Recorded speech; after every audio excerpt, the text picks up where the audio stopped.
Hey guys, as we begin to move into talking about sentence fluency within write traits, we're going to look at a few strategies that will help make your writing more fluent. A few of these strategies are called brush strokes. While there are several different types of brush strokes, we're going to be looking at one particular kind called the participle brush stroke. Now at this point you may be thinking, what is a participle? Well, don't get too bogged down in this concept. At its most basic level, a participle is simply a word that looks like a verb but acts like an adjective.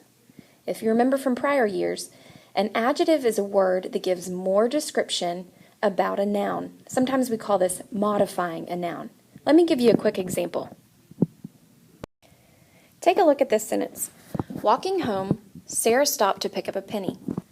Now, if you looked at these words individually, you might be tempted to think that walking, because it looks like an action word, is a verb. However, used in this sentence, walking is a participle and stopped is your verb.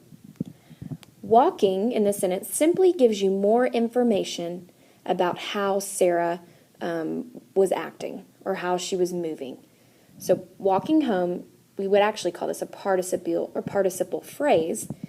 Sarah stopped to pick up a penny.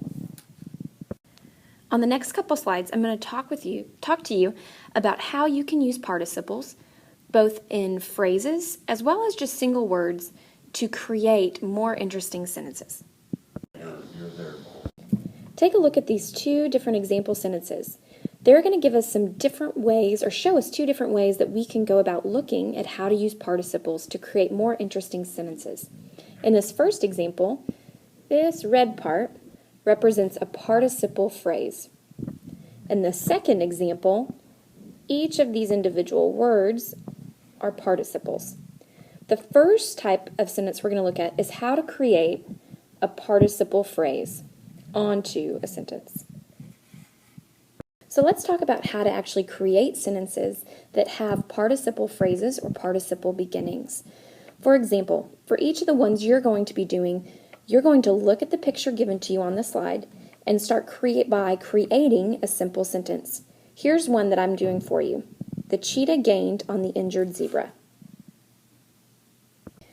Now onto that sentence that you just created, the cheetah gained on the injured zebra, you're going to add a participle phrase, which is going to be a phrase that starts with an ing participle that looks like a verb. So just think of an action word that you might use to describe how that cheetah is moving. For example, leaping with powerful lightning strides, the cheetah gained on the injured zebra.